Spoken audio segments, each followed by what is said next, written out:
air amongst devotees is something that Maharaj's music constant. It's something that's spreading throughout ISKCON, and it's something that I know many devotees here find very inspiring. So we would like to encourage Maharaj to speak on this topic in order to assist us here in London in developing a community of care as a foundation. Maharaj was speaking earlier today about building a foundation on which, or establishing a foundation on which we can build something.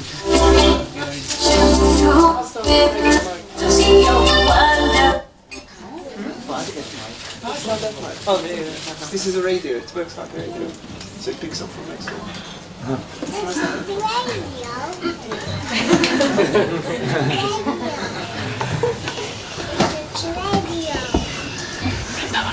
Yeah, I think it's a sign for me to be quiet, so I'll do that. So if we can all just welcome Maharaj. Also, we'd like to welcome Somanesh Chandramali Maharaj.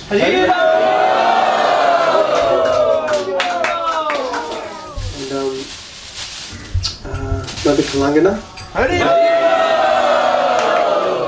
So very blessed to have all these devotees. And if we can welcome His Holiness Radhanath Maharaj with 3 mighty Hari Bols. His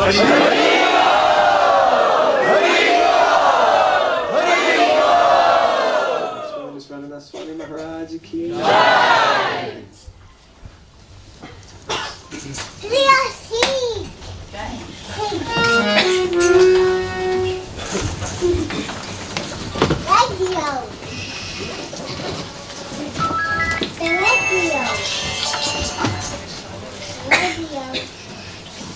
This is the radio.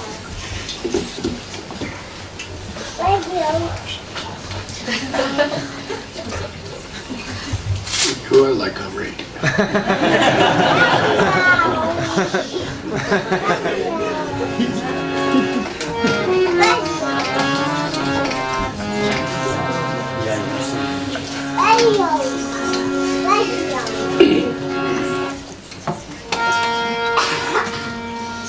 Jai Radha Madhava Kunja Bihari Gopi Jana Vallabha Girivardhari.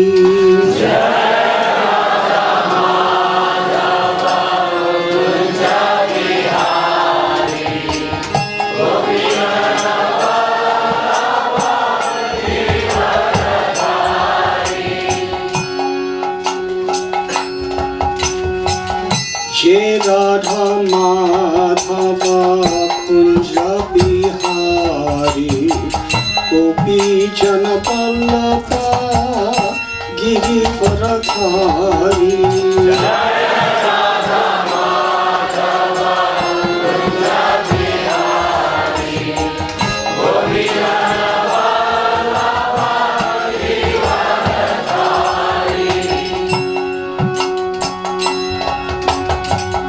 Yasodanandana Vraja Jana Ranjana.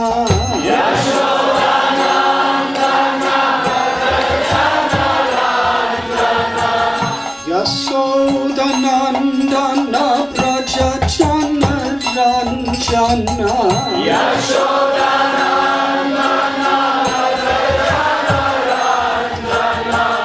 Yamuna Tira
Vallabha Giridharadhari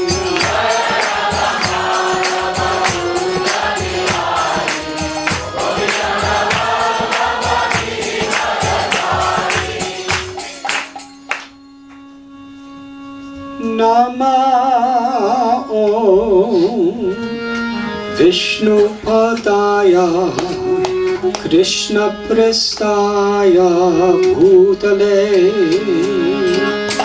Srimati Bhakti Vedanta Swami Iti Namine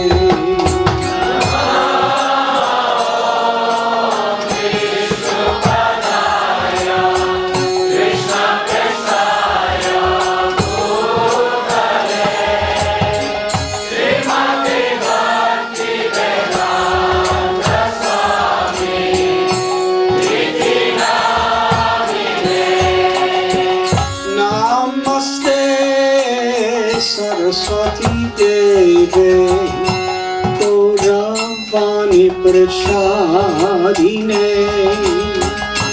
Nirvishesha Sunyavadi Paschatyate Sathadine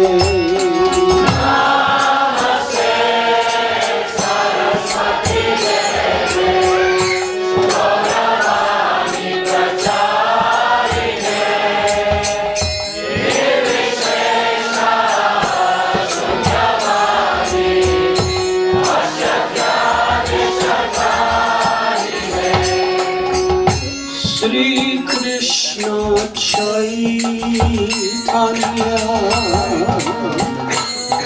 Prabhu Nityananda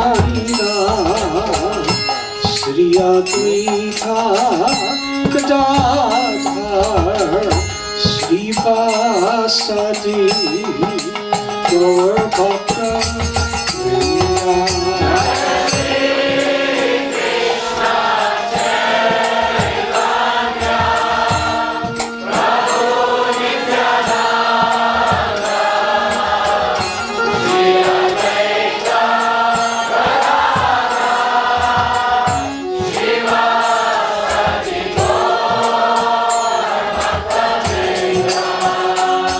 Jaya Shri Krishna Chaitanya Prabhu Nityananda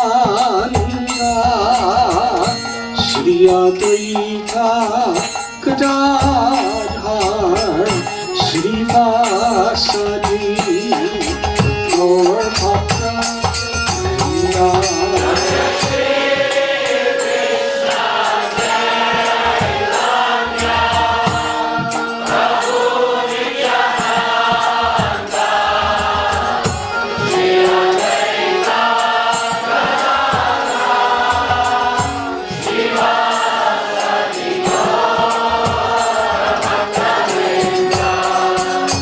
Jaya Shri Krishna Chaitanya Prabhu Nityananda Shri Advaita Gadadhar Shri Vasadi Gaur Bhakta Vrindavan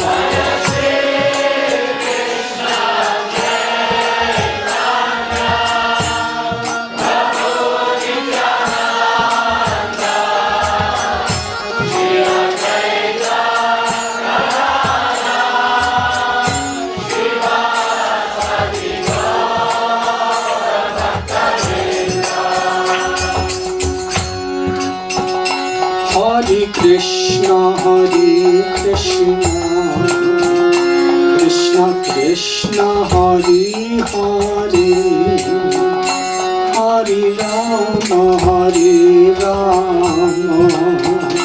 Rama Rama, Hare Hare.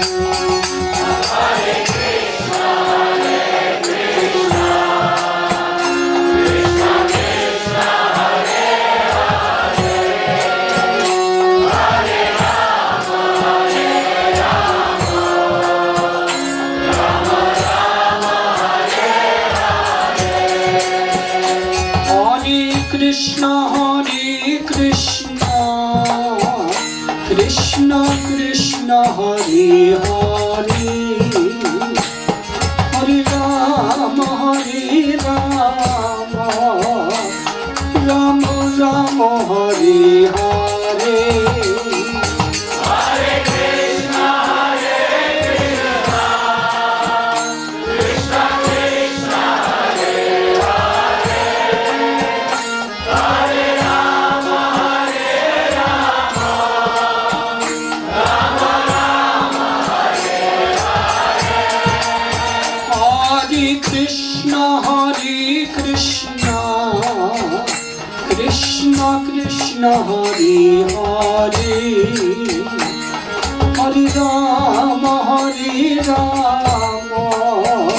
Rama Rama Hare Hare Hare Krishna Krishna Krishna Hare Hare Hare Rama Rama Rama Hare Hare Hare Krishna Krishna Krishna Hare Hare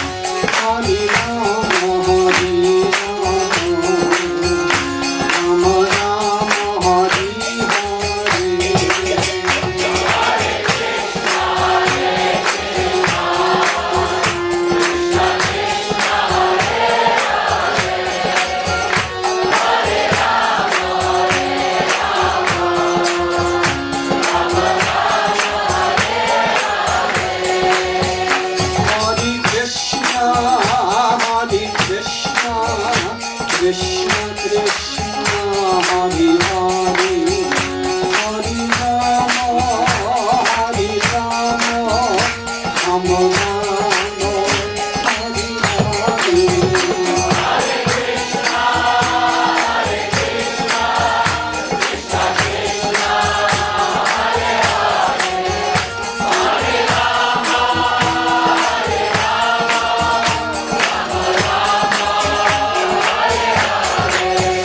Hare Krishna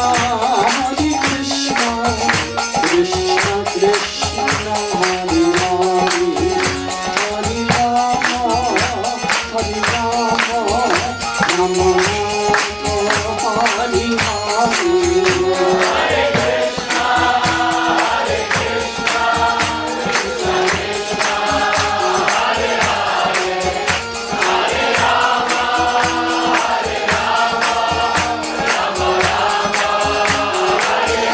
Jai Jai Prabhupada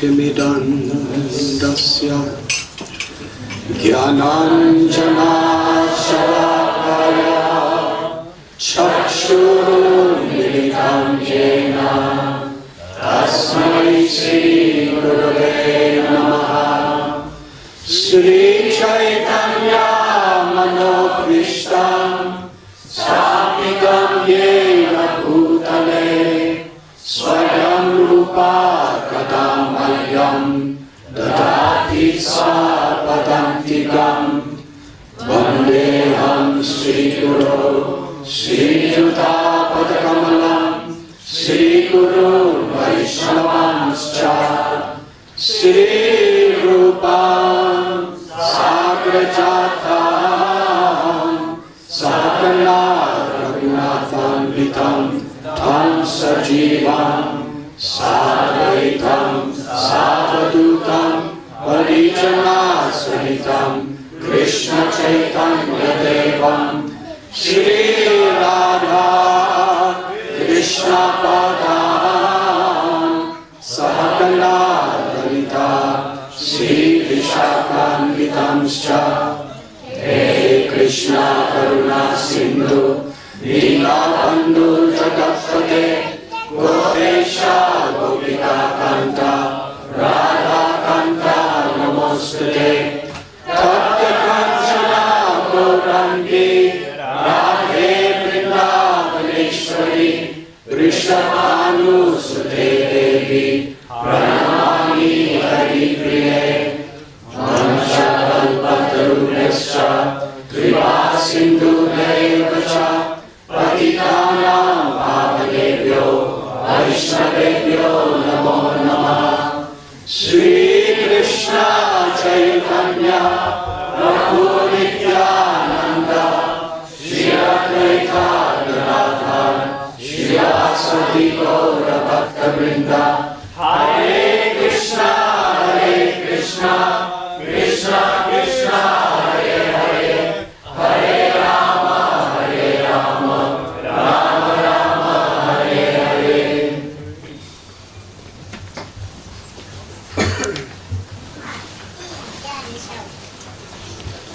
Hare Krishna. I am most honored and grateful to be with all of you this evening.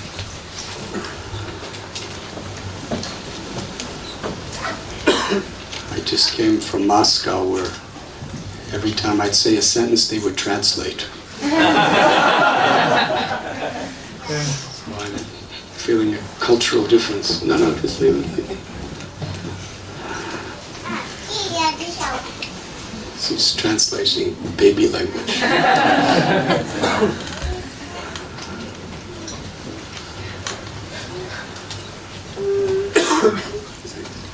Holy Darshan of Shri Shri Radha Vandanishwar, Jagannath Baladev Subhadra. We have all gathered together.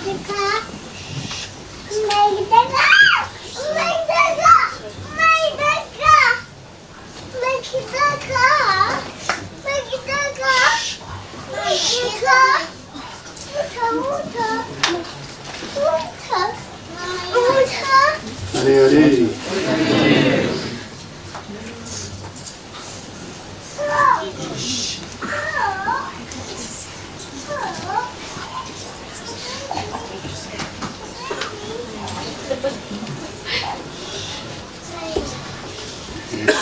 If we cry out Radharani and Krishna's names with sincerity, then our eternal mother Radharani will pick us up and take us out of this material existence. It's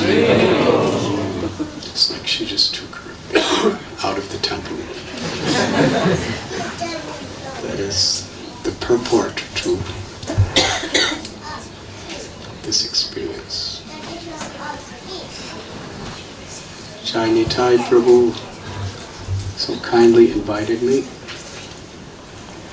and announced today's topic, creating a community of devotees. So I will speak something briefly on this subject. In Navadvip, prior to Lord Chaitanya's appearance, there was just a handful of devotees. Everyone around was grossly materialistic, even in the name of spirituality. Sri Chaitanya Charitamrita, Sri Chaitanya Bhagavat give graphic descriptions of what the scenario was of Navadvip. It was the high seat of learning for all of India. The people, they would study scriptures. They weren't just studying novels. They were studying scriptures. But they would approach the scriptures from a very mundane perspective. Rather than in the mood of understanding God and serving God, they were in the mood of gaining information that could make them powerful pundits and very influential for themselves in society. And there was so much arrogance. Nobody bothered chanting the holy names of the Lord because they didn't want to purify themselves. And the devotees were very persecuted, ridiculed, criticized, because they were actually unselfish, humble, and trying to surrender their lives in the loving service of the Supreme Lord. They were actually deeply compassionate to every living being. And rather than recognizing that compassion, the common people, they saw it as something very devious. Because it is said, one sadhu once told me that the world that you see is a mirror of your own mind. When we look out into the world, nobody sees the world the same. There's, out of the billions of human beings on this planet, and out of the quadrillions of living entities on this planet, there is no two creatures that see anything exactly the same way. Because our perception, what we see, what we hear, what we taste, what we smell, it's all coming through the filter of our mind and our ego.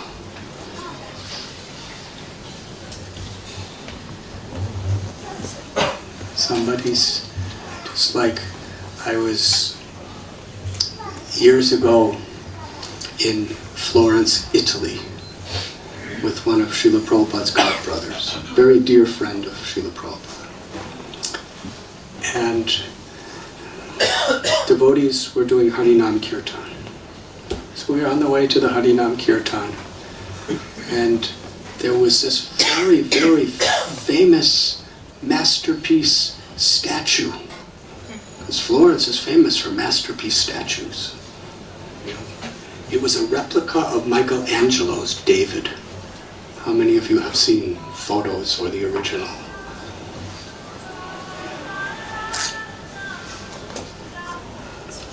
Haribo. So, people come from all over the world to say this is one of the greatest masterpieces in the world of sculpture.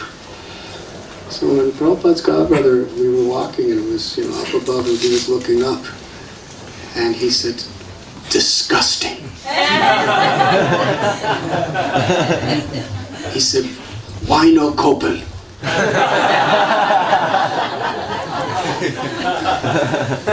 Kopen is the name of, it's the sadhu's version of underpants.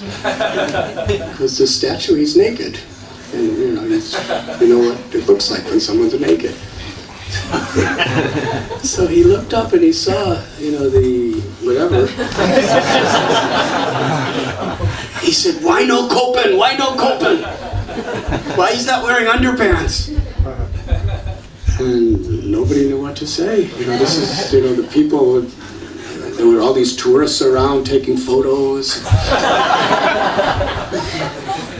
They didn't know what a Kopen was. He said, why is he naked? Why no clothes? So that's how he was seeing a masterpiece of Michelangelo.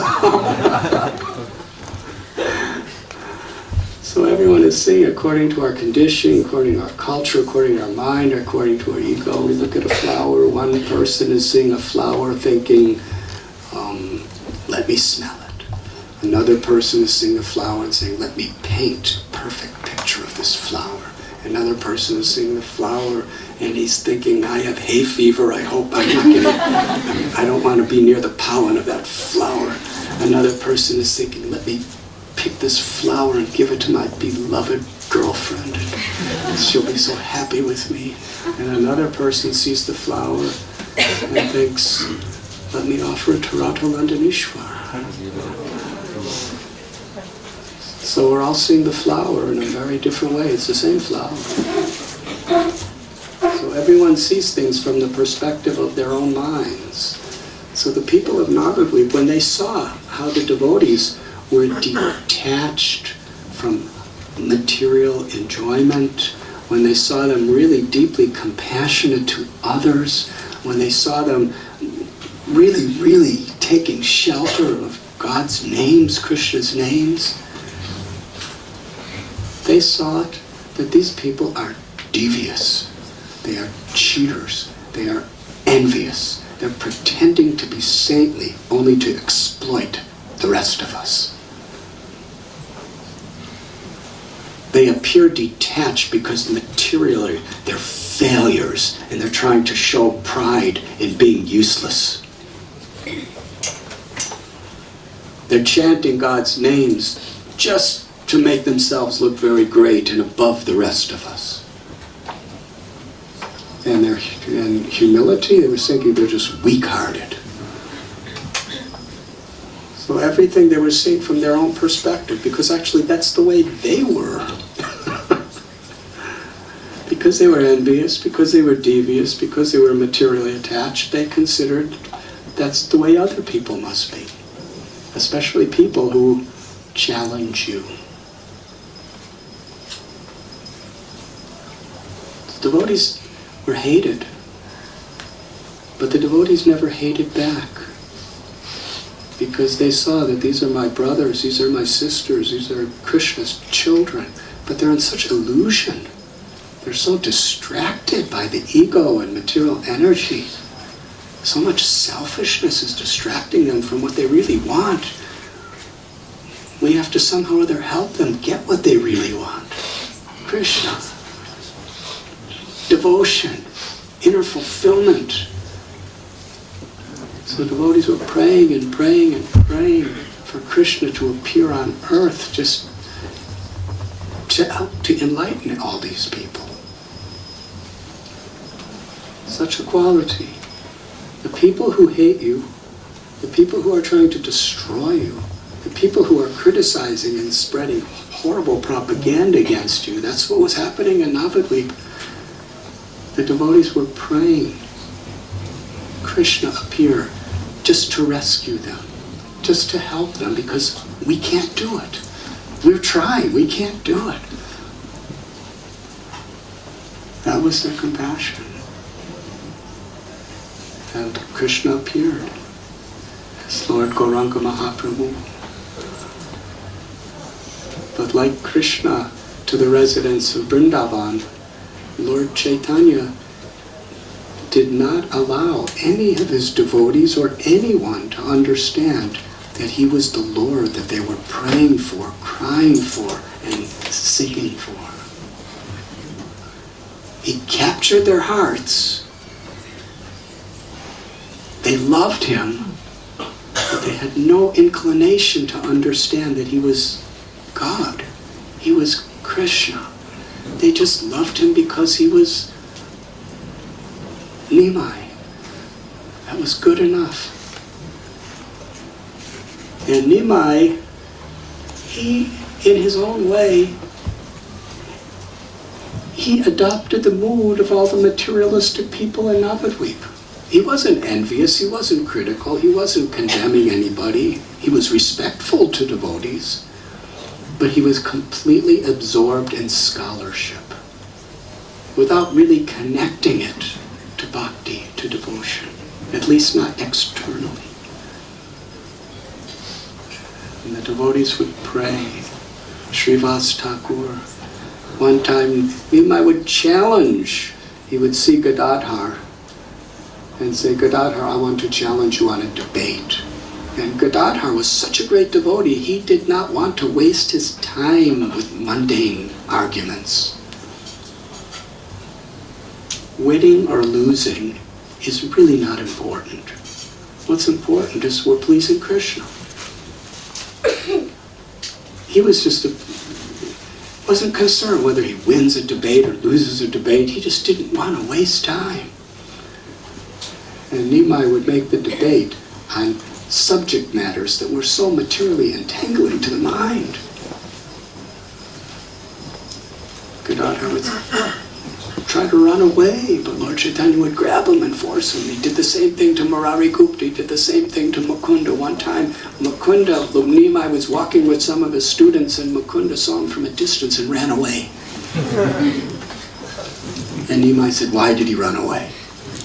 He asked his students. And the students said, "He must have run away because he has something important he has to do." And he said, "No, he ran away because he doesn't want to talk material nonsense with me." The students were shocked. So their teacher saying. And then Nimai, with a very loud voice, he spoke to Mukunda. "Now you are running away from me, but someday I will give such Krishna Katha that you will never want to give up my association." And the devotees, his students, were looking like, what did that mean? And one day, Nimai happened to see Srivas Pandit, one of the great, great devotees. He was criticized so much. The materialistic people were so antagonistic toward him and his brothers because they would have kirtan at their house. They would threaten, "We're going to tie you up, we're going to beat you, we're going to bring you to the governor," because kirtan was illegal in those days in India because there was a very oppressive religious government. "And we will break your house and throw it in the river Ganges." This is what he was listening to. This is what people were telling him, that people were saying. One day, Lord Chaitanya saw Srivas just walking from the river Ganges. And Lord Chaitanya, greeted him. And Srivas said, "Why do you waste your time wrangling around with so much material stuff? Why don't you worship Krishna?" And Lord Chaitanya, very respectfully, he said, "Because I have just received a blessing from a great person like you, someday I will become a devotee of Krishna." Then he touched Srivas's feet and walked away. Srivas was thinking, why do I love this person so much?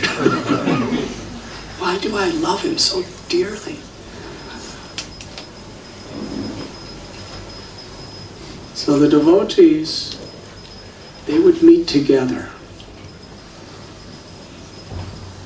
kind of like in the middle of London, with all sorts of distractions and oppositions and everything all around. They would meet together to discuss Krishna, to have kirtan, and to pray and pray and pray for the welfare of all living beings.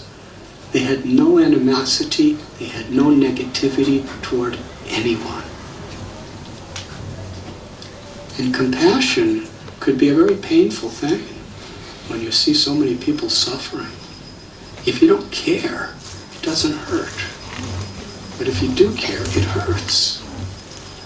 And when you care about all living beings, and you see what's happening in this world in Kali Yuga, it hurts.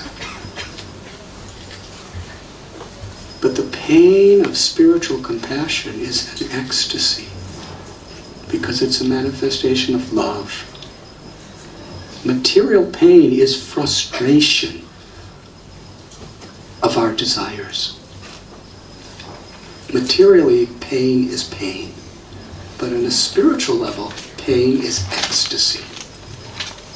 Because it's not about a frustration of my own selfish desires.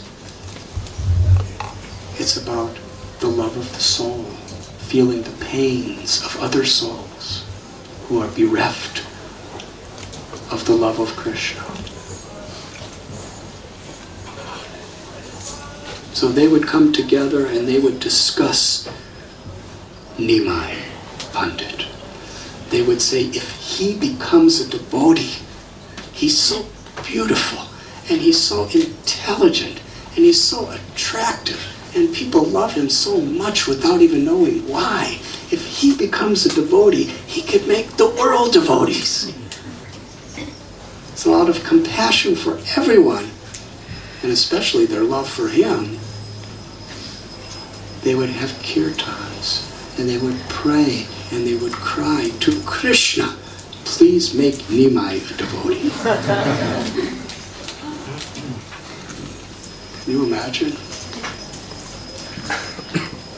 This was the power of their Lord's Yogamaya. It's like, please make Radharani and Landanishwar devotees. That's what it is. Shri Krishna Chaitanya Radha Krishna Nahe Anya Radha Krishna Pranaya Vigritir Ladini Shakti Rashma. The absolute truth is one, but they have eternally become two, Radha and Krishna, for the sake of loving, intimate enjoyment, eternally. But those two have again become one in the form of Lord Chaitanya.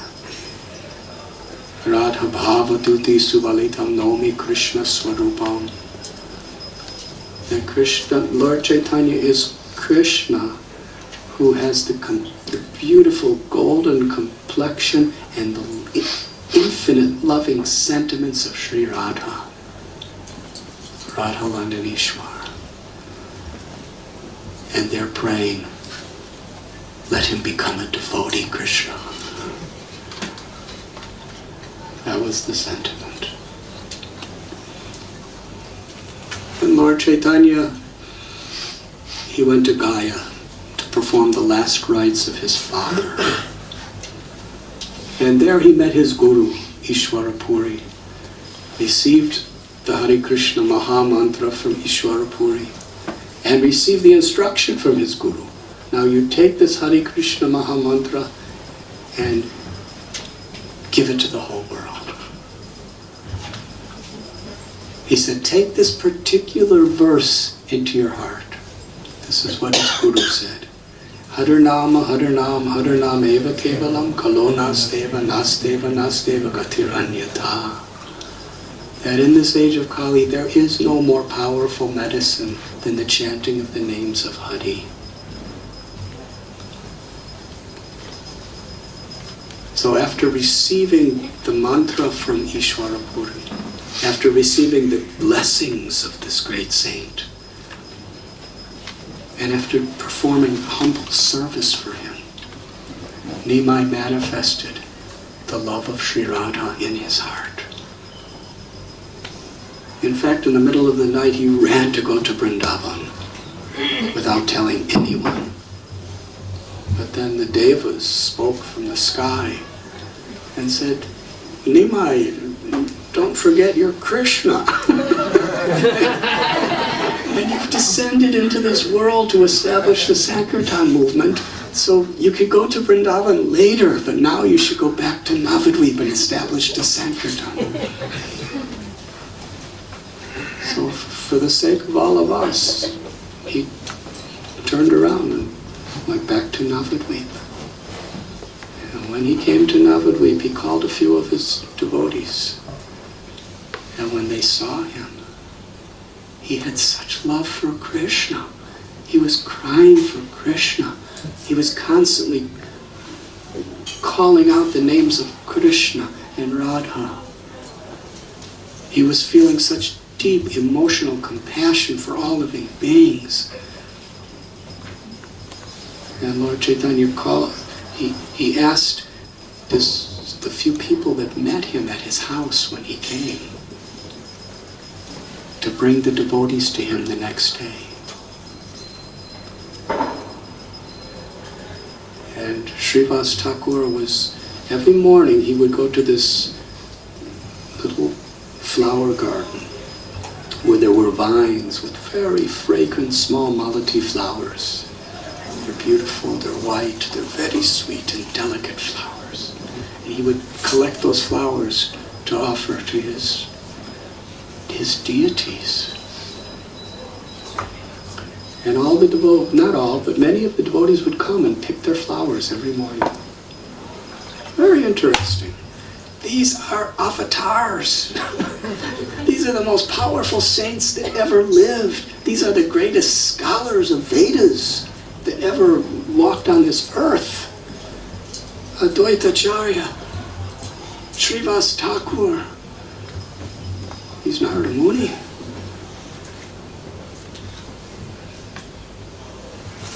And they would gather together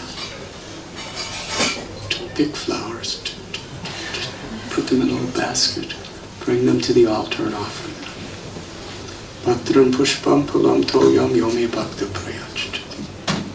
Krishna tells in Gita, even a fruit, a leaf, a little water or a flower, if it is offered with love and devotion, I accept it.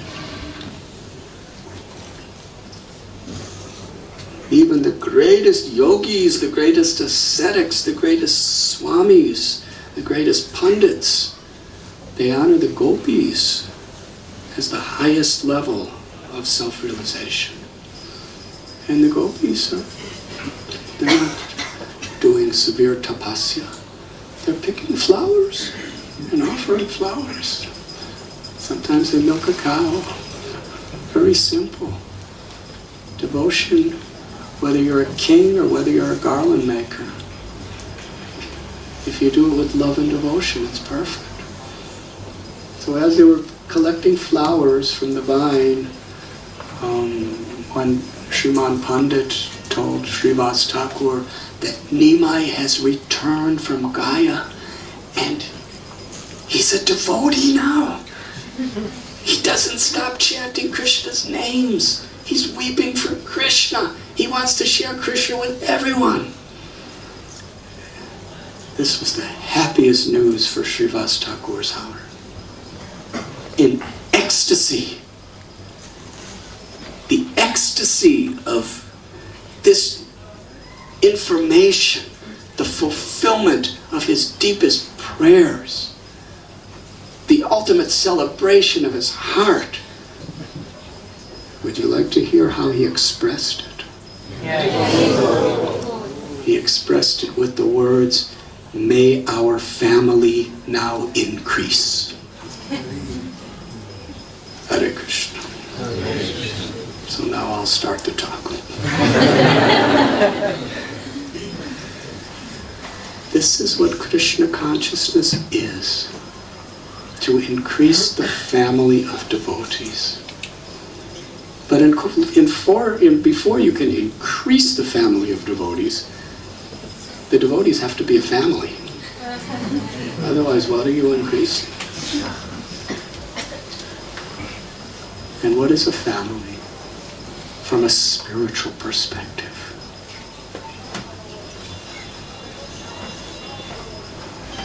If we study Krishna's Leela in Vrindavan, Vrindavan is just a family. Everyone's a family.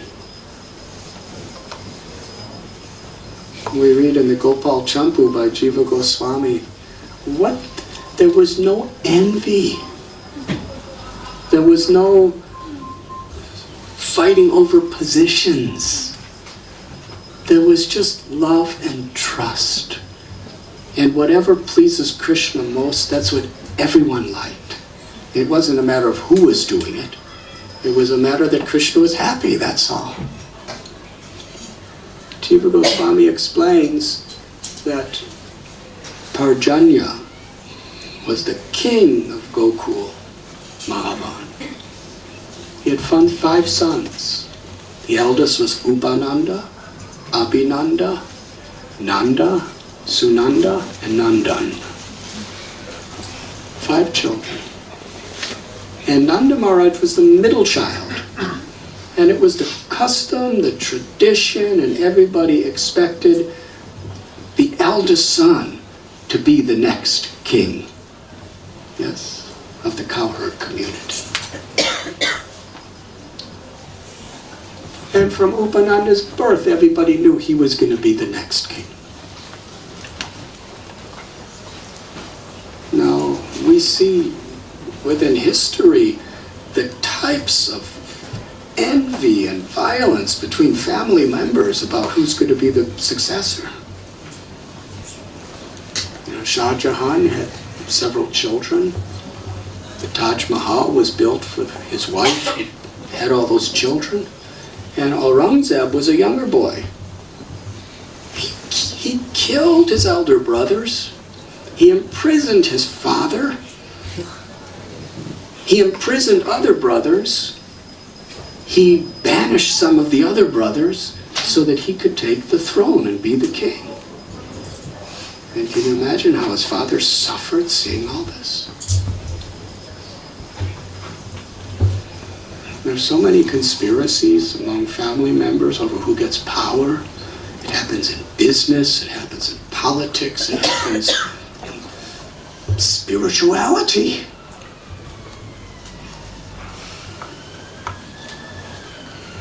So Parjanya, it was the time he was getting older and he wanted to, go from Gokul into the deeper forests of Vrindavan to pray. And he was giving the throne of his kingdom to Upananda. So he said, on this day I declare Upananda is the king of Braj. And everybody was happy. All the brothers were totally happy. And Upananda said, actually, Nanda, my younger brother, 2 brothers down, is more qualified than me. Everybody loves him. He's kind, he's gracious, he's benevolent, there's no envy in his heart. He simply wants to help everyone, he simply wants to serve everyone, he loves everyone, he's so intelligent. He's the most qualified. He will give the greatest experience to the whole kingdom, to the whole Braj Bhumi.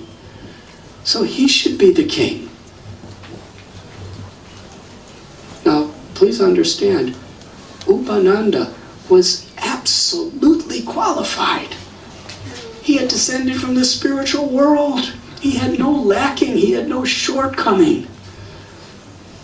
But he appreciated his younger brother so deeply that he wanted him to be the king.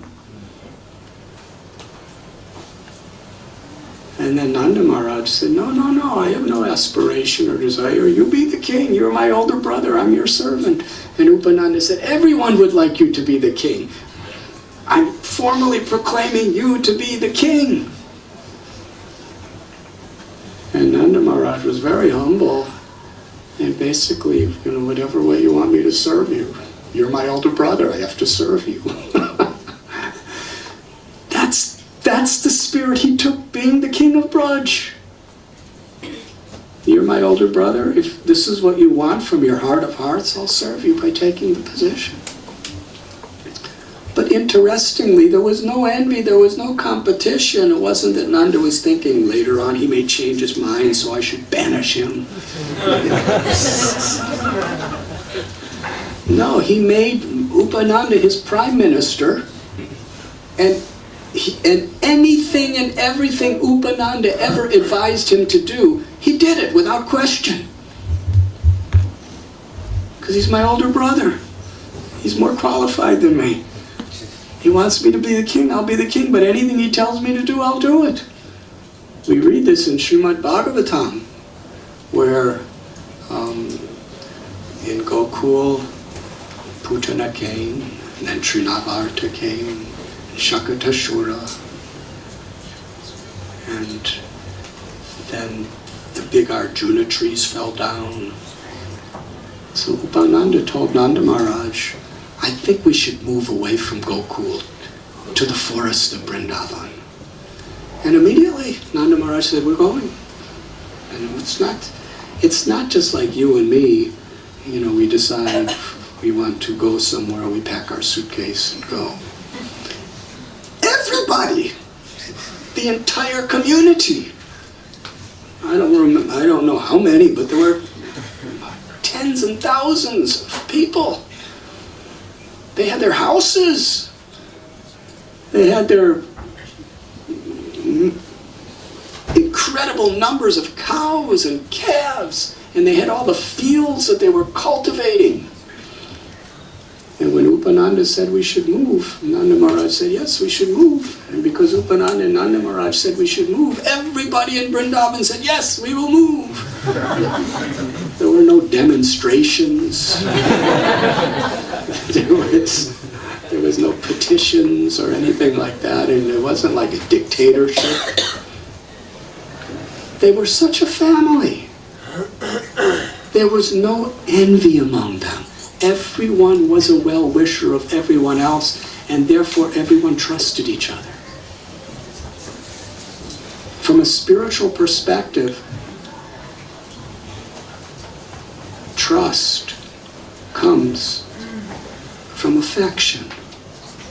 When somebody you genuinely see has affection for you and they have no ulterior motives, you actually trust them. Not just intellectual trust, that's there, but trust of the heart. If you're questioning a person's motivations, even if they tell you the right thing to do, even if they quote scripture, that trust is not there so much. It's human nature. But when you really feel that someone has affection and they're speaking the right thing, then there's trust. Just like that little baby was happy when mother took him out. Because the baby trusts the mother. The baby trusts that the mother doesn't have any ulterior motive. She is here for me. So when Nanda Maharaj and Upananda said, let's move, everybody said, yes, we will move. They were happy. They had to get new houses.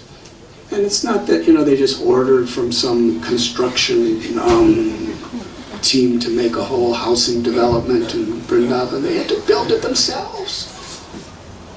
They had to get find new crops, new everything. But it was joyful because they were together. And what brought them together?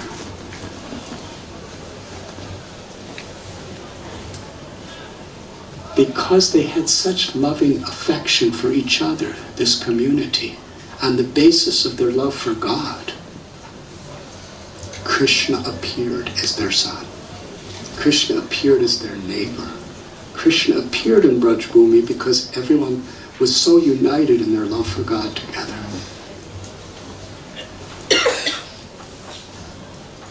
It's not that they were atheists and then Krishna came and they loved Krishna. They loved Vishnu. They loved the Lord. And that love for the Lord made them such unmotivated, unselfish, humble servants of each other. And that was the place Krishna wanted to live. He appeared in Mathura. And he also appeared in Vrindavan. But the next day he left Mathura. But he stayed in Vrindavan. So Vrindavan is a family. It's a family of unlimited people who honor and respect and serve each other as an expression of their love for Krishna. It's a community. It's a family. And when Srivas Thakur found that Lord Chaitanya became a devotee, this was the joy of his heart, that now our family will increase. So it is very important, individually and personally, for our own spiritual benefit. That type of spiritual family is what nourishes us and sustains our faith, sustains our enthusiasm, sustains our sadhana, sustains our strength to resist the temptations of Maya, of the illusions of this world. Maya is like this curtain. Krishna's right there. You see, Krishna's still the same exact distance as he was. a minute ago. Radharani, let us say, 5 meters away from where some of us are sitting. He's still exactly the same place, exactly the same distance. We're still so close. But when the curtain closes, we can't see.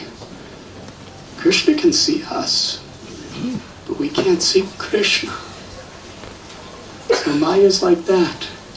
Krishna's right in our heart. He's the same place. When you are a Mahabhagavat, Paramhamsa, when you're on the highest level of ecstatic prem, love of God, Krishna's in the same place in your heart, as if you are completely fallen into egoism and illusion. Krishna's so close, but the curtain of Maya covers and we can't see.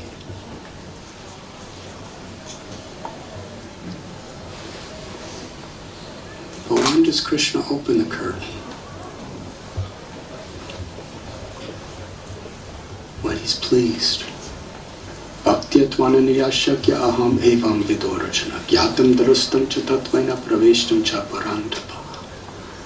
Krishna tells in Gita that only by undivided devotional service can I be understood as I am standing before you. To Arjuna, he was standing before him.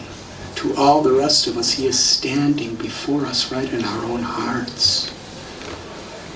Premanjana churita bhakti vilochanena.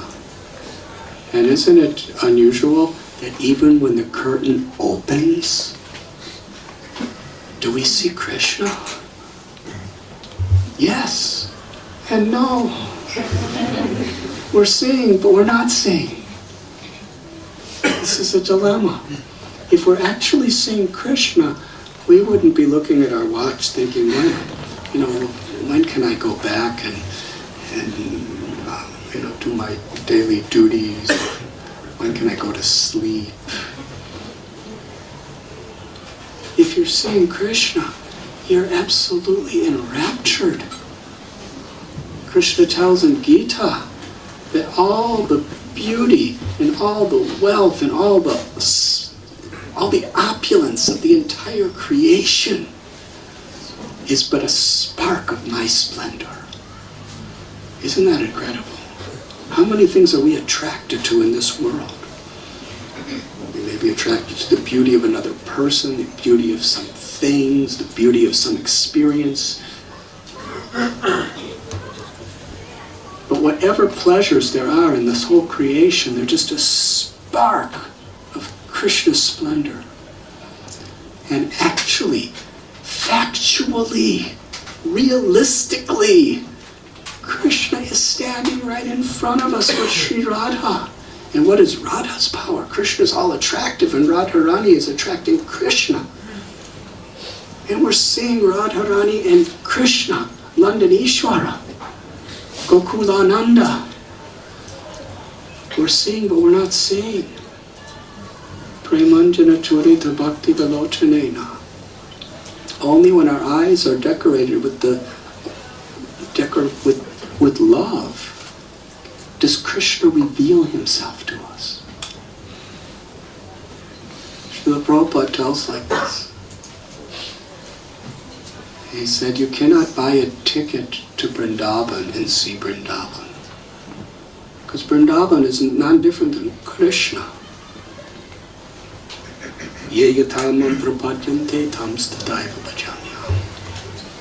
Krishna reveals according to our love, according to the sincerity of our devotion, ultimately according to how we please him.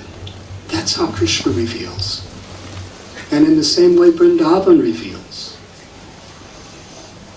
With our eyes we're seeing hogs and overpopulation and the forest being cut down and hotels and golf courses being built.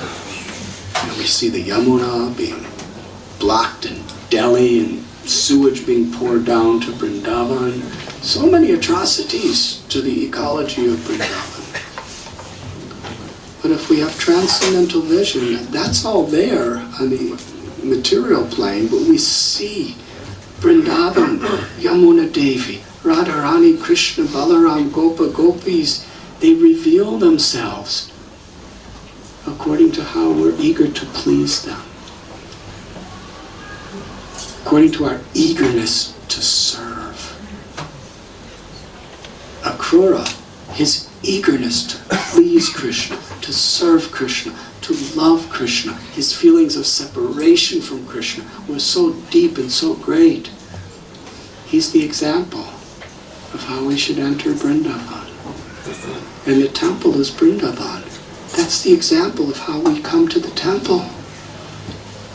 Srila Prabhupada would quote his beloved Guru, Bhakti Siddhanta Saraswati Thakur. Don't try to see Krishna. Try to serve Krishna in such a way that he wants to see you, that he's happy to see you. And he doesn't see just our bodies, he sees our attitude. He sees the consciousness of our desire to love and to serve and to please.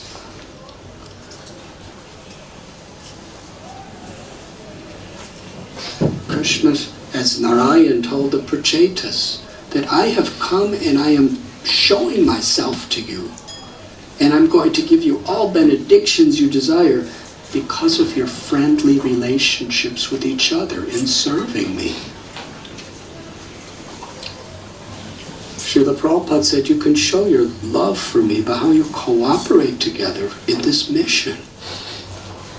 It's the higher purpose. If we don't honor and respect the devotees, we cannot please Krishna properly. There's a beautiful story from the Sri Sampradaya where Sripad Ramanujacharya, he was the great acharya for that whole Sampradaya. And he had so many disciples. And at one time he was traveling with some of his devotees. And he came to one village. And there was a very wealthy man who lived in that village. So Ramanujacharya went to the outskirts of the village. And he told some of his simple devotees, not the very, very advanced sannyasis, just some of the simple devotees. He said, go to that man's house and tell him, go in advance and tell him that I'm coming with some others. So they ran and they went to the rich man's house. He was a devotee. And they said, Ramanujacharya, Gurudev, he's coming. He's going to be here in a few minutes. And he was so happy, he just started calling his servants and he started calling his, all of his assistants. And he was saying, clean the house and make this decoration and make a feast and just make everything fantastic. And he was he was just frantically going around doing service for his Guru. So the devotees came back and they reported to Ramanujacharya that, he's really excited, he's waiting for you. And Ramanujacharya asked one question. He said, how did he receive you and serve you? And they said, well, he heard you were coming, so he was so enthusiastic, he didn't really do anything for us. He just started making arrangements for you. Did he give you water? Did he give you prasad? Did he give you a sitting place? Did he give you kind words? He said he was just so enthusiastic that you were coming. He immediately got everything going. So Ramanujacharya sent some other devotees to one very poor man who was a disciple. He said, tell him I'm coming. And they went and said, Ramanujacharya, Gurudev, he said he's coming. And he said, well, please. And then they came back and told Ramanuja, we told. He said, how did he receive you? He said he gave us a nice sitting place, he gave us water, he gave us some fruit and prasad, and he welcomed us with honor, with loving words, and with tears in his eyes. He was so grateful that you would be coming. So Ramanujacharya went to that poor man's house. And meanwhile, The other person, he had like a whole welcoming committee and everything waiting to receive him with garlands and probably kirtans. I don't know what they receive in South India, probably drums and horns and everything, waiting for Ramanujacharya hour after hour after hour after hour after hour. And then he heard a rumor that Ramanuja was staying at somebody else's house. He was heartbroken. So this man came to Ramanujacharya. He was weeping. He said, "What did I do? What offense? Why you didn't come?" And Ramanujacharya said, "Because you didn't please me. How you honor and respect each other is how you please me." This is a universal principle. Jesus said, "As you honor the least among yourselves, that's how you honor me." And this is what the same principle that Ramanujacharya taught. And this man, he learned his lesson, because from a social perspective, this was extremely humiliating for him. And from a personal perspective, he considered he displeased his guru so bad. What a lesson. From then on, this man became the servant of the servant of the servant of the servant from his heart, because he understood there's no other way to please my guru except to serve all the devotees. Not just as a formality. If you don't do it from the heart, then at least do it as a formality. It's better than not doing it. But if we actually have some intention to love, it should come from the heart. We don't serve devotees because we're going to get fame or prestige for it. Sam Siddhir Haritoshanam, we serve devotees because that's the only way we can please Prabhupada. That's the only way we can please Lord Chaitanya and Krishna. And then the next time, on the way back, after they went to some holy place, on the way back, Ramanujacharya went to that rich man's house and enjoyed his stay very much, because the person learned this most sacred principle. Sri Chaitanya Mahaprabhu, he exhibited the highest ecstasies of Sri Radha's love for Krishna at the time of the Ratha Yatra in Puri. And he knew how that was going to manifest. During the parade, Sri Chaitanya Mahaprabhu, in the mood of Sri Radha, is bringing Jagannath Krishna back to Vrindavan. And how did he begin the Ratha Yatra? Before the kirtan, where that thunderous inundation of ecstatic love poured upon the whole world through the heart of Lord Chaitanya, he offered a simple prayer. The conclusion of the prayer is Gopi Bharatur Padakamalayora Das Das Das Anudas. He says, I'm not a brahmachari or a grihasta or a vanaprastha or a sannyasi. I'm not a brahmana, kshatriya, vaishya or a shudra. In my heart of hearts, I have one aspiration, I have only one identity. That I am the servant of the servant of the servant of the servant, the Anu, the very small servant of all the other servants of Krishna's, the Lord of the Gopis. This was his mood. And in this he established that in order to approach these higher rasas, in order to approach these higher realms of spiritual consciousness, not in a theoretical way, but in a realized way, this is the foundation. This This is the basis. We can't skip over it. We can't bypass it. We have to actually develop the true spirit of being servant of the servant of the servant. And it's this mood that creates a real spiritual family.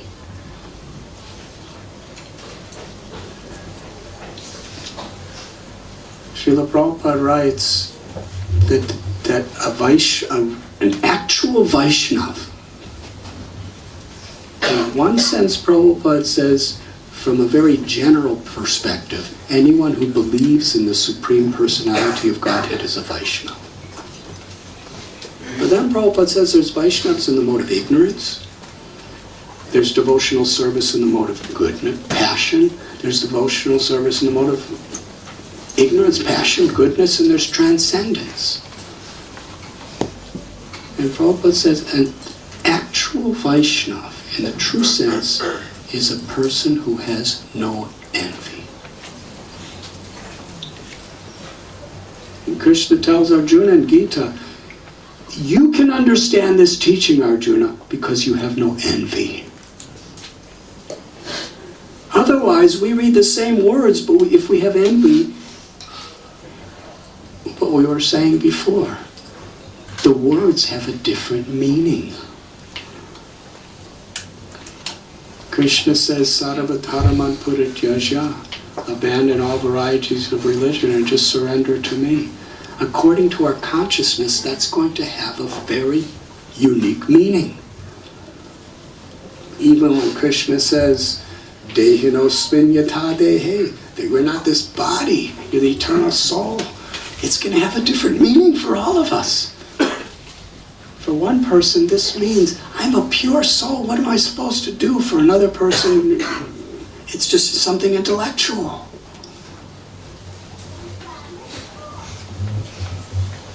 Krishna reveals, we have no power to open that curtain of Maya. Matirna Krishne Paratashvatoba Mitopi Vidyet Grihakuram. The Bhagavatam Prahlad says, either by your own efforts, by the help of others, by the combination of both, you cannot become free from this material energy.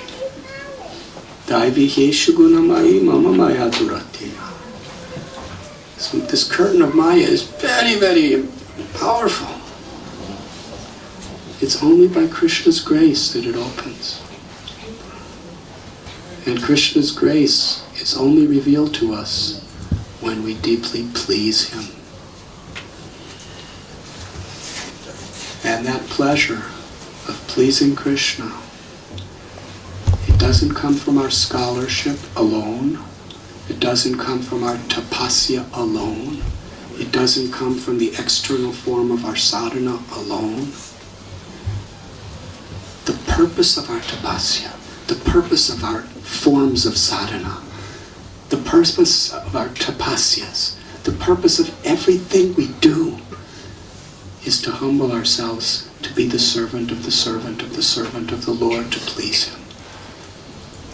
But we have to come to that conclusion,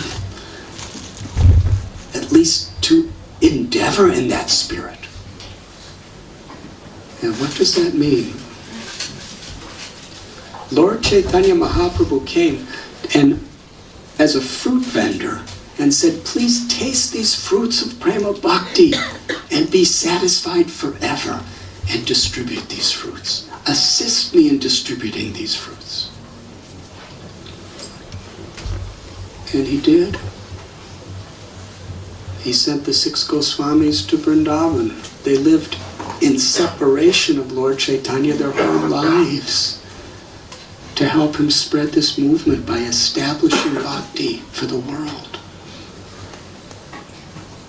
Nityananda Prabhu, Lord Chaitanya told him, don't come back to Puri, go and spread this message throughout Bengal. And he and his associates, they did. Srila Prabhupada left Vrindavan at the age of 70 and endeavored with such difficulty are the fruits of love of God? To increase the family. And He's asked us to do the same. And in doing it, that's how we're going to please Krishna. Yasya prasada bhagavat prasada. And when Krishna's pleased, then He removes the curtain. And not only could we see, but we could reveal to the world. And in order to spread the family, we have to, each and every one of us, take responsibility to create a family, to create an actual community. What does community mean? It means that we're communing. It's people who are really communicating with each other on a higher principle. Each and every one of us have our own problems. Little groups of us have problems. Sometimes the whole Sangam has problems. There are so many problems.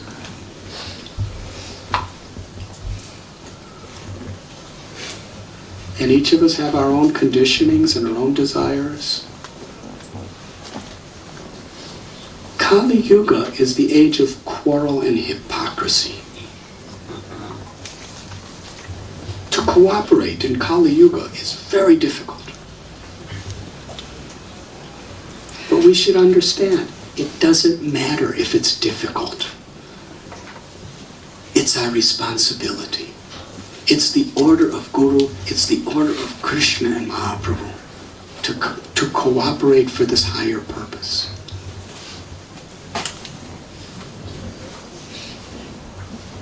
People of different castes, of different nationality, of different races, of different religious backgrounds.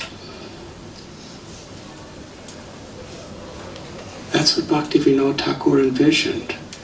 People from Africa and America and Russia and South America and China and Europe, London. People from all different backgrounds, with all different conditionings and all different previous customs and cultures. They're all coming together to raise their arms in love and honor for each other while chanting the holy names.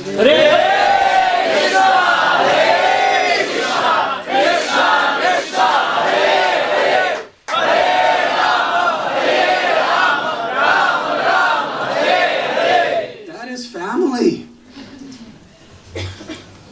Pandita Samadarshana, where we see everyone as Krishna's child. We are all related on the spiritual platform. Srila Prabhupada said that we can make spiritual advancement by how we take responsibility. And Prabhupada gave this as an order. It's in his books. He said it on his deathbed.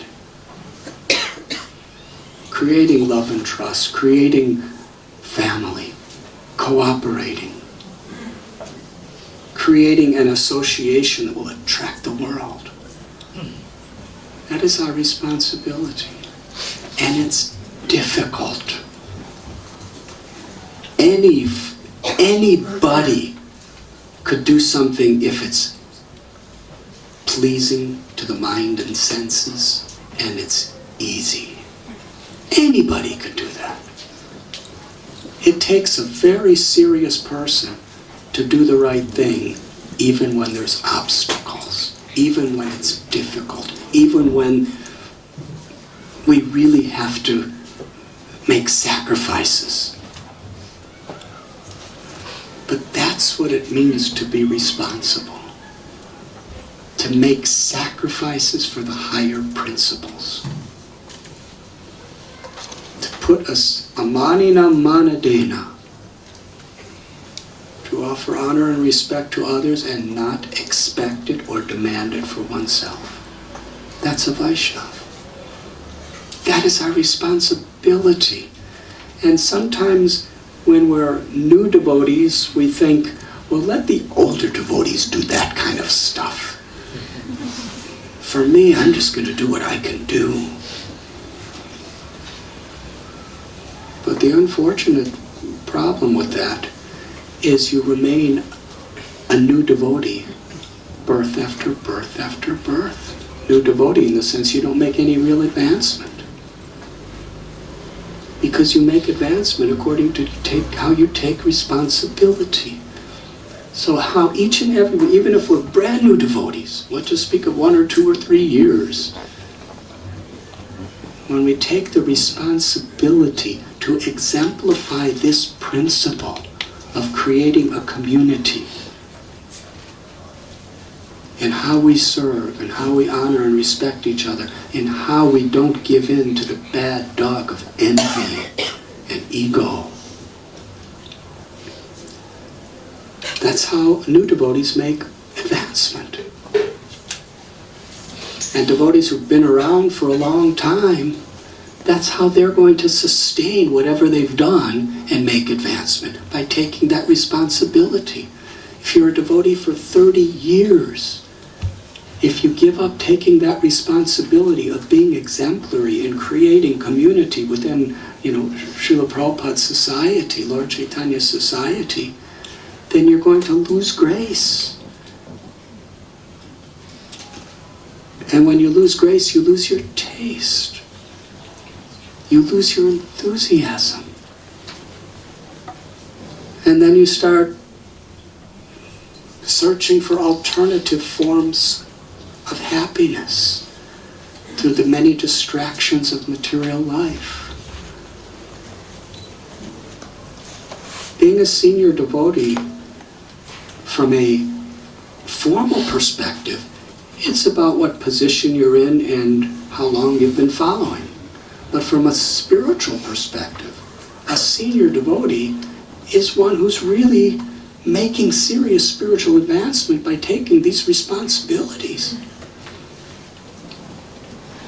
At initiation, we have a responsibility to chant our rounds attentively.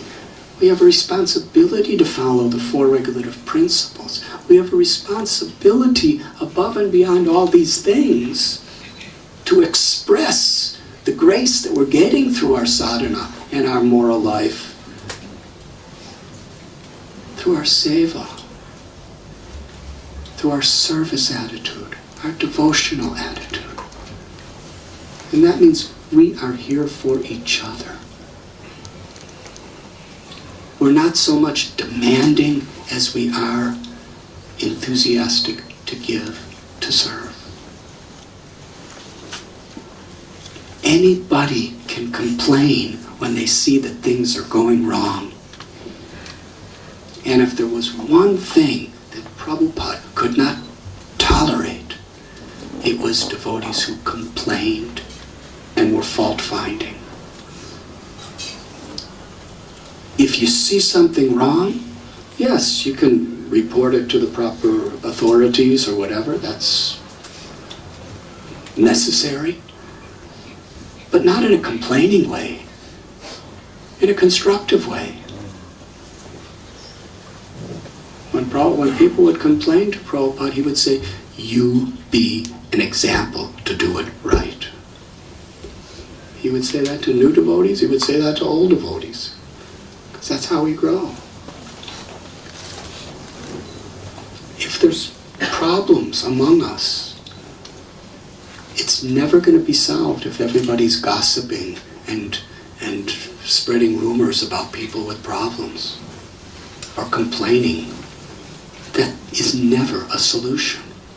The solution is when people actually learn from our own problems, learn from other people's problems, and in a positive way exemplify how to overcome those problems. If someone's down, if somebody's weak and being kicked by Maya, it's not our position to kick them more. Well, if Maya can kick you, then I'll kick you too. It's our position to try to help pick them up so that they won't be kicked by Maya.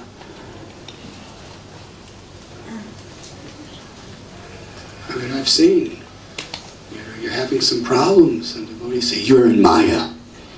And then you just walk away like you're just some sort of condemned outcast who shouldn't be seen or touched.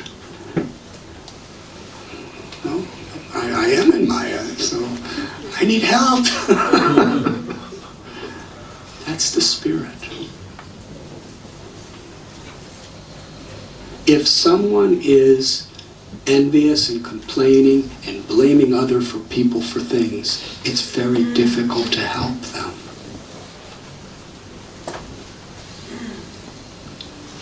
And if we become like that, it's very difficult for anybody to help us.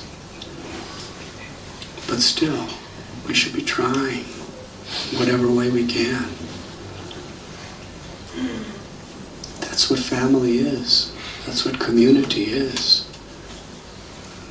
We're here to give, we're here to enthuse each other to take shelter of the power and the strength and the grace of Krishna. And that grace comes through each other. So what is devotee care? It's a subject that could be spoken about for hours and for days and for years and for lifetimes and for centuries, for millenniums, for yugas, for kalpas, for creations. It's a very broad subject. But in essence, devotee care means to really, that we all feel a sense of responsibility to each other, to protect each other, to enthuse each other, to encourage each other, to protect each other, to educate each other. Maya is strong. We need each other. But we need each other with that attitude. We are family. We're here for each other. Yes, there has to be certain types of disciplines and justice to protect innocent people. Sometimes there has to be precautions from people who are trying to destroy our faith.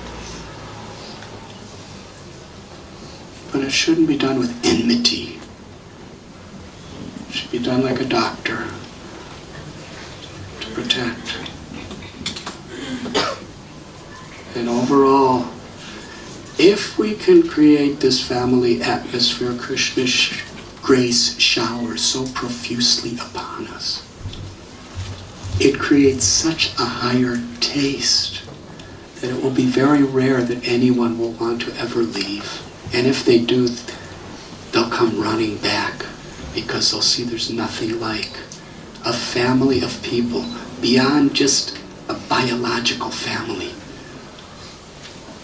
A family of people who are on the spiritual platform, who really honor and respect each other as Vaishnavas. Who feel joy to see someone else succeeding. To feel pain when they see somebody having difficulty. The ego rejoices when we see someone having difficulty because it makes us look better. And it feels pain when somebody's succeeding because it makes us not look so good. What does that mean? That means our standard of happiness is just about me. Krishna's not in the picture. If we want to please Krishna, Srila Prabhupada explains that when you appreciate another devotee's success, Krishna is so happy with that, he blesses you. And when you feel pain to see another devotee's difficulties and really try to help them, Krishna showers blessings upon you. Because that's an attitude of a servant, of a devotee. Yes.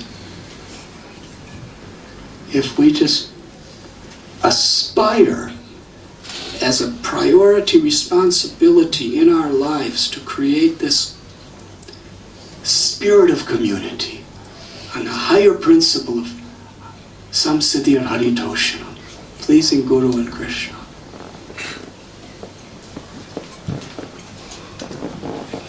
then we will have such a happy community of devotees.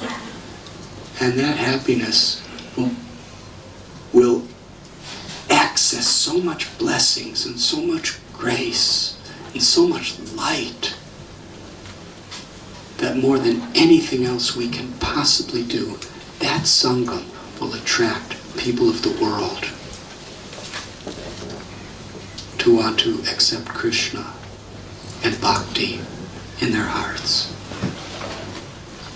And therefore, it's one of the most important ways of serving Prabhupada and Lord Chaitanya's mission.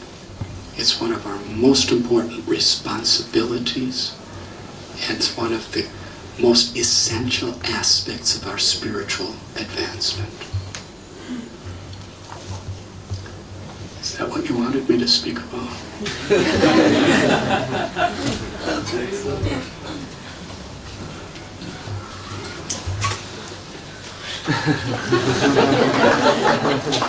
Thank you very much.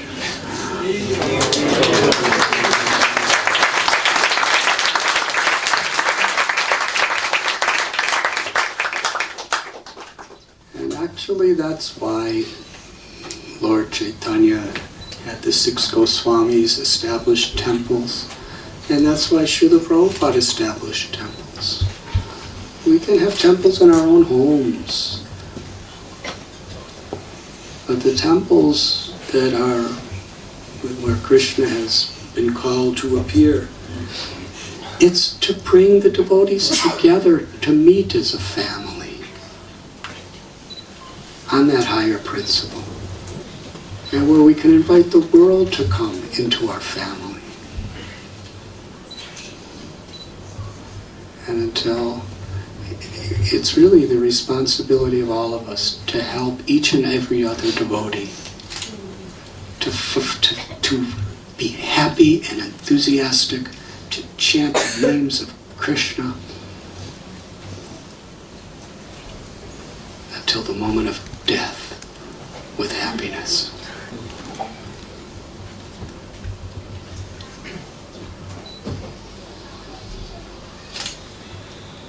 It's not that when we become old and we can't do too much service, and we're just forgotten.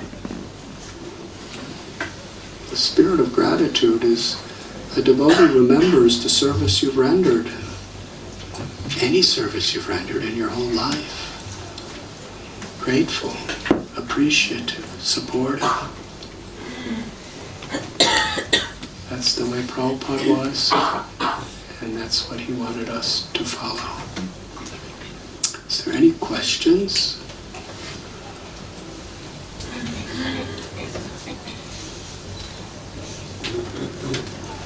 Maharaj, I just want to know, how about if you have to break the 4 principles to serve Krishna? I mean, sometimes you have to break the 4 principles to serve Krishna. Like when it comes to medicine or health. What would you say about that? Like if the doctor prescribed you, said you need to eat meat, for example.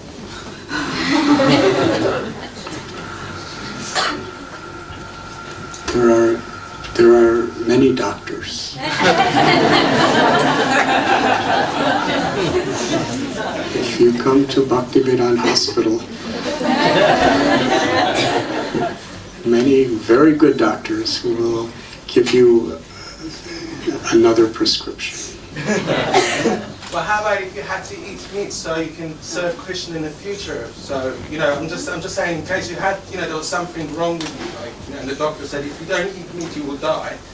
And you had to eat meat so you can serve Krishna in the future and keep your body, so you can use it in Krishna's service. Like, I've never heard of anything like that. Huh? have a good doctor, there's alternatives to that. You know, there's ways of getting protein and all of that, you know, through other ways. You know, some doctors who have no conception of alternative, you know, they'll say that.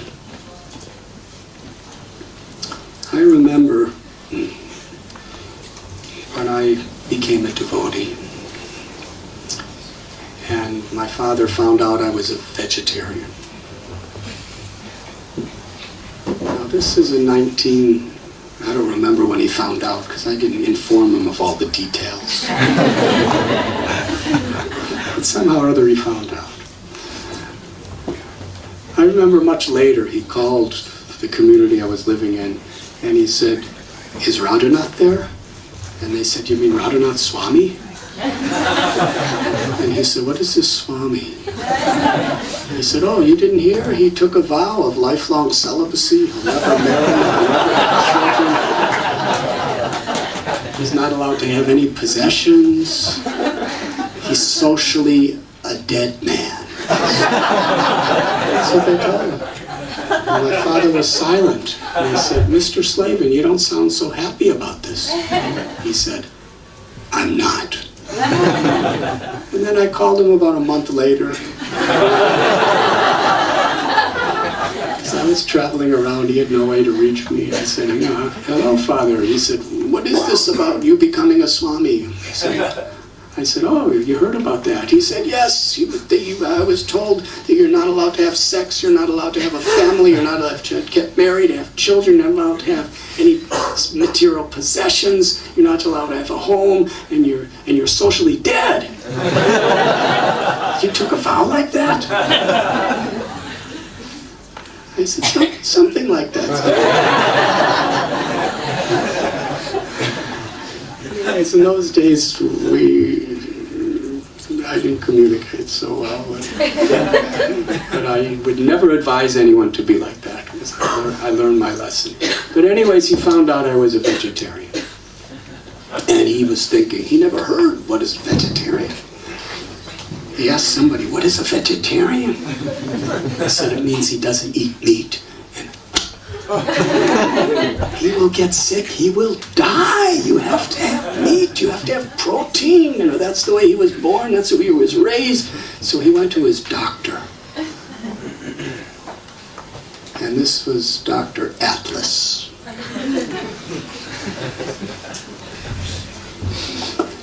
He was my father's doctor for about 50 years. My doctor had complete faith in him because he was really a good doctor. So he went to Dr. Atlas and said, "What am I going to do about my son? He's a vegetarian. He doesn't eat meat." And Dr. Atlas, who was himself a meat eater, obviously, he said, "There's no healthier diet in all the world." He said, "Your son will be healthier and live better than us because he doesn't eat meat." And Dr. Atlas said, "If you and I were intelligent, we would be vegetarians." So there's different kind of doctors. So in most cases, we really don't have to break the regulative principles to survive in this world. But, you know, in certain emergency cases where it's really, actually, genuinely no other alternative, I'm not saying specifically that, but for medicinal purposes, you know, for instance, in a hospice, sometimes you're in so much excruciating pain that you're given some morphine as a pain reliever. Now, morphine is a very intoxicating drug. If, you know, you or me take morphine, that's breaking the regulative principles. But in the hospice, under emergency situation, it's not breaking the regulative principles because you're not taking it as an intoxication. You're taking it for a medicinal purpose. So there are exceptional situations. So what you're saying is true, there are. But we have to be very, very honest and very careful not to, in the name of exceptional situations, make the wrong choices. Does that answer your question? Yes. Thank you. You are so welcome. It's a really good question, actually. Yes. Maharaj, you mentioned devotee relationships are so important,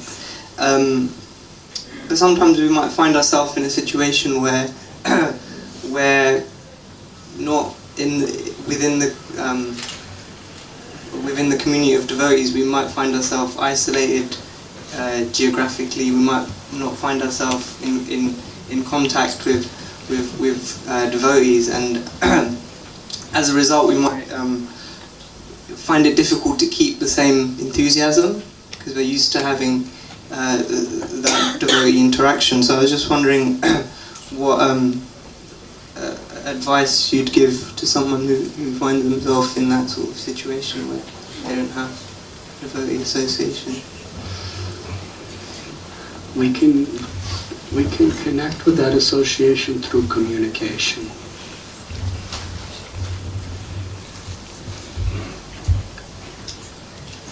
And that's family. It's just like if a member of your biological family is going to college in Philadelphia. The family doesn't just think, well, he's gone, Philadelphia, Maya. Family is communicating. And you feel loved, you feel protected, you feel connected through that communication. So, we who may be in a geographically isolated place, we should be reaching out to receive and to give also. And the community should be reaching out too. There should be that interaction. And if that's actually a necessary situation for us to be away, then it's as good as being with if we're keeping that communication. Our communication, our sadhana, reading, hearing tapes, and having exchanges.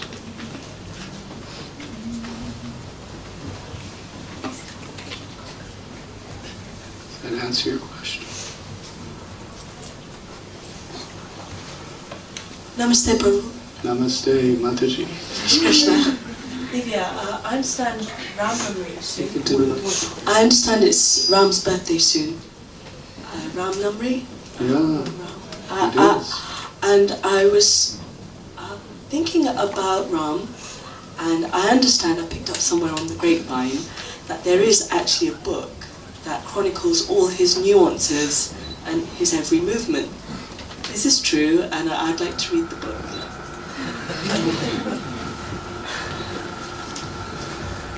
Thanks, my friend. Well, there is Ramayan by Valmiki, and there are other commentaries of Ramayan and Valmiki. And this chronicles the basic life of Sri Ram. And there have been, Srimad Bhagavatam also discusses the life of Sri Ram from a particular perspective.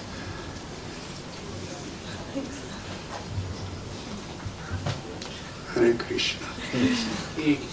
And on Saturday and Sunday, I was asked to speak 2 hours each morning on that book, Ramayana, at Bhaktivedanta Manor. I think because there's more space.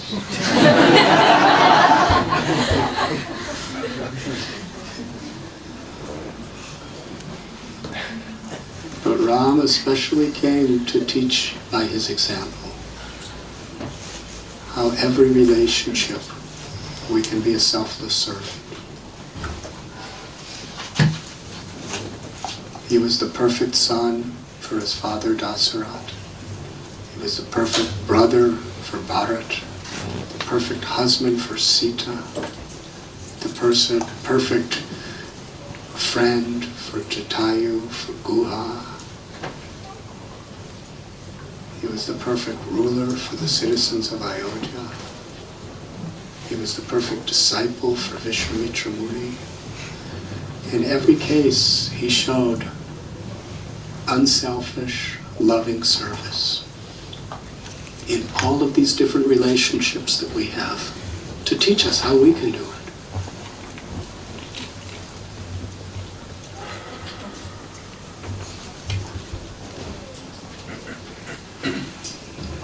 Yes? Hare Krishna. Hare Krishna Maharaj. Hare Krishna.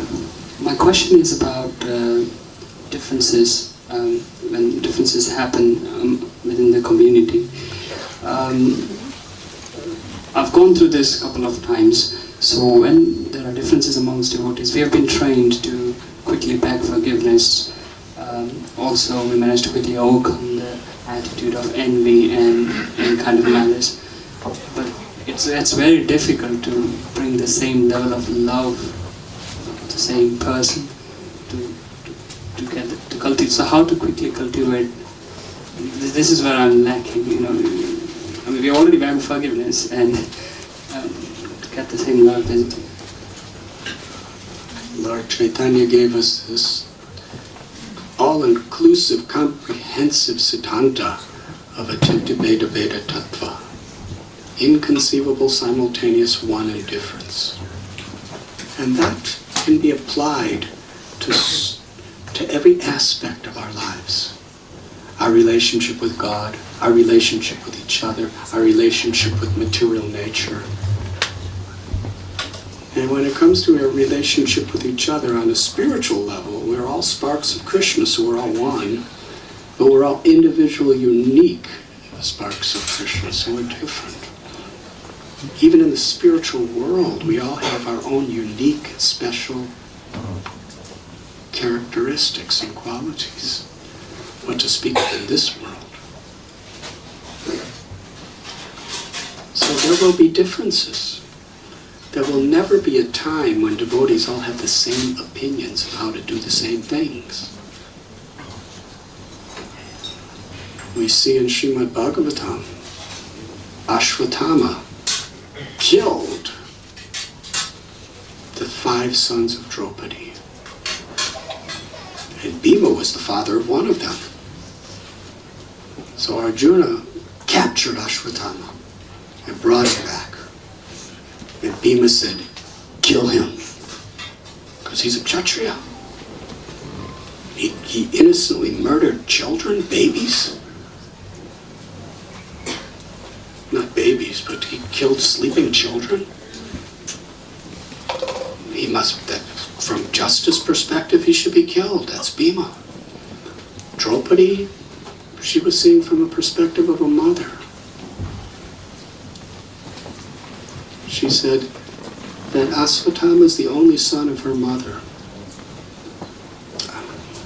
of his mother. If he's killed, she's going to suffer the same way I'm suffering now. Let him go. Now they're both great devotees. Who are you to me or me to debate, to decide whether Bhima or Draupadi were more advanced? They were both the personal associates of Krishna.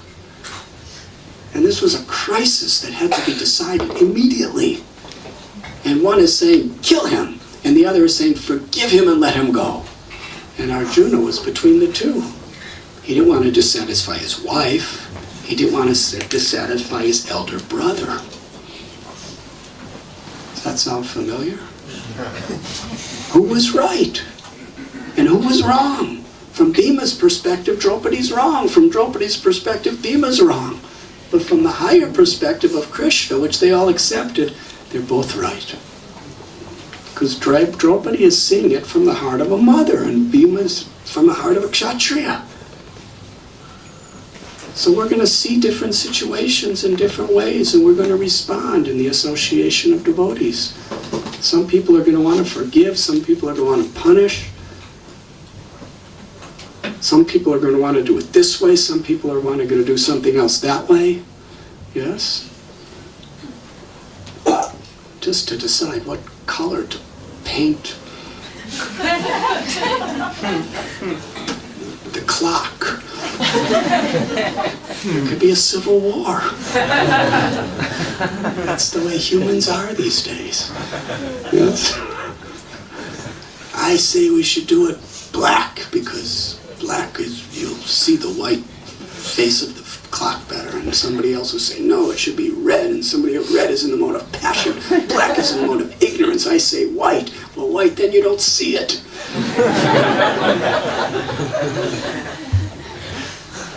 And then we don't talk to each other.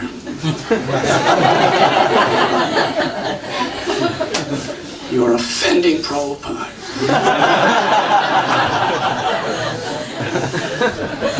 Corrupting our Siddhanta. There's so many ways that we have different views. And it's not that our community or our family or our unity is based on our all thinking the same way or having the same way of looking at solutions to problems. That will never happen. But that we all humble ourselves to honor, to appreciate and respect another person's point of view and understand the higher principle. The higher principle, unless it's really, really a serious, philosophical issue, and for that we need very senior devotees to come between us. And sometimes the senior devotees are fighting like that. So we have to be serious. But the higher principle is not simply on the basis of what's right or wrong, but what pleases Krishna. And we need some maturity, we need some depth of consciousness to understand what pleases Krishna. Krishna wants the unity and the cooperation of our society, because otherwise, individually, collectively, and the world is going to suffer if we're not united. So we have to unite on these higher principles, even if it may not be my particular taste of way of doing things. We have to somehow or other.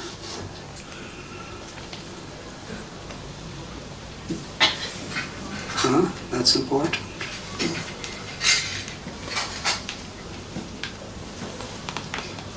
The human ego is, yes, I want cooperation. We have to cooperate.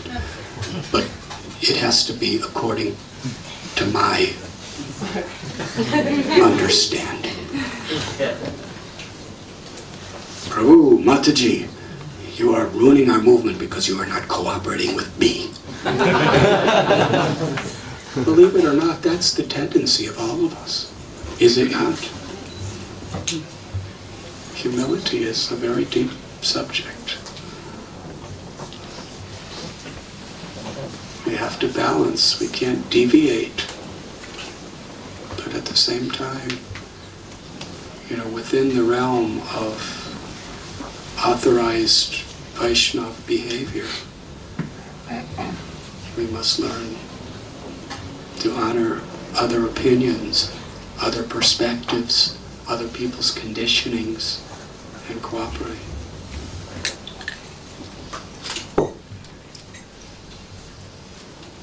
Right and wrong is important, but ultimately we don't make advancement by right and wrong, we make advancement by our devotion and our love and our sincerity.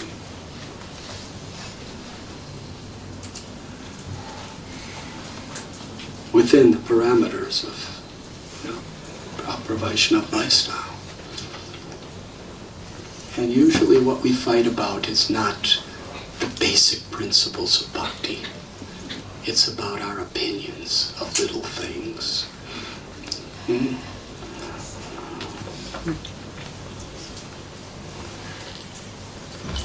Yes? Should we have kirtan now? Kirtan. Question.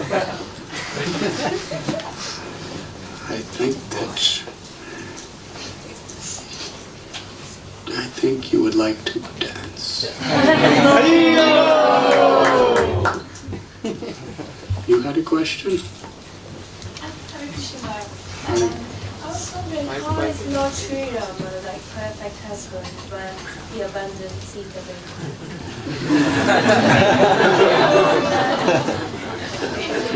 Can you say it in the microphone? Because it's such a unique question. Krishna, I was just wondering, how is Lord Sri Rama his perfect husband when he abandoned Sita Devi? Such a nice question. That's a very deep, profound, expansive answer.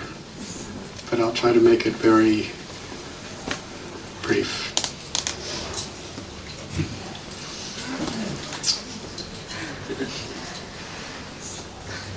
Tad vijnanartam sugurum eva abhigachet. The Upanishads tell us that we can only understand the scriptures properly through the self-realized souls. Otherwise, we read the scripture according to our own conditioning, our own conceptions, our own perceptions, and we could really understand. We will not understand it. So how does the great Acharyas understand Ram sending Sita to Valmiki Muni's ashram?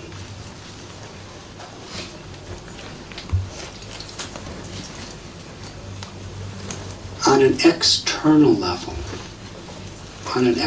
level, as a king, he wanted to show that he was willing to make even the greatest sacrifices himself for the sake of earning the trust of the people.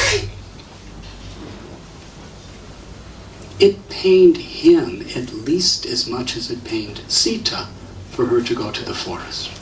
Yes? They were one. Sita Ram, Radha Krishna Pranaya Vikritir Ladini Shakti Rasmat. That means Radha and Krishna are one. Sita Ram are one. They're the one supreme God who has, that one has become two, male and female, for the sake of intimate ecstatic love. So what Ram does to Sita is what Ram does to himself. What Sita does to Ram is what Sita does to herself, because they're one. Ram cannot live without Sita. When Ravana took Sita away, Ram was weeping and crying through the forest. He was traveling barefoot across all the way from Nasik in Maharashtra all the way down to Rameshwaram. Yes? Searching for Sita thousands of miles. He was willing to fight a war for the protection of Sita. So he was showing that for the sake, if you want to become a leader, you have to make sacrifices for the persons you're leading. And Ram and Sita together shared that sacrifice. That's from an external perspective. But from the internal perspective, which is really what's important, there can be no separation. Because Vipralamba Seva, love and separation, is the deepest unity. Lord Chaitanya taught, Krishna lived in Vrindavan for about 11 years. Then he went to Mathura and Dwarka. His Leela was 125 years. And only 11 were in Vrindavan. Yes? So I'm not such a mathematician, but you can understand. When Krishna left Vrindavan, Srimati Radharani, she didn't leave. She remained in Vrindavan, as did the gopis. So why did Krishna leave Radha and the gopis? From the Acharyas, from Chaitanya Charitamrita, from so many scriptures we understand that in the separation from Krishna, Radharani and the gopis were experiencing even an increased ecstasy of love. Because Krishna reciprocates with our love. It's not a physical thing. Krishna's in the heart of Radha. Ram is in the heart of Sita. When Sita is crying in the ecstasy of separation from Ram, the most intimate, loving union within her heart with Ram is taking place. And Ram is in her heart. It's not just a figurative, imaginative thing. Weeping in the ecstasy of separation is the highest level of union and love. Union in separation. Yes? Srila Bhaktisiddhanta Saraswati Thakur left this planet,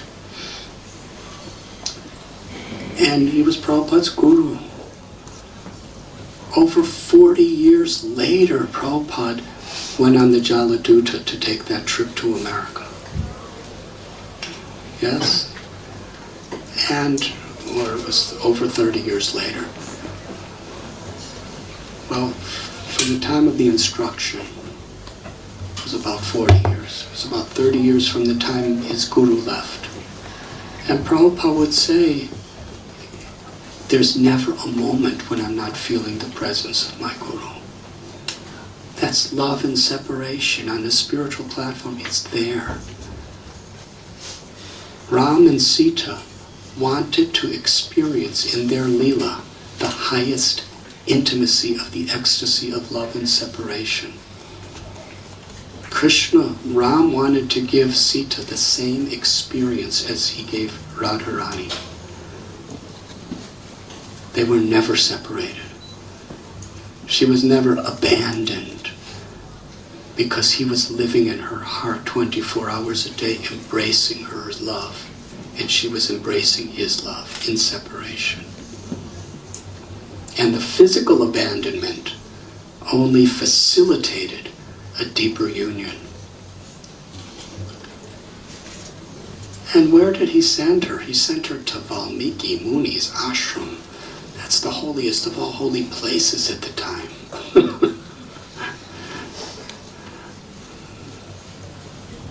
To live with the greatest rishis and sages.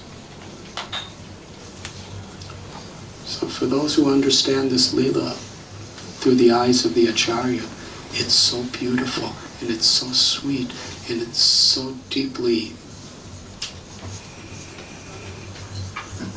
purifying, and it gives such intense joy to the heart. The joy of pain.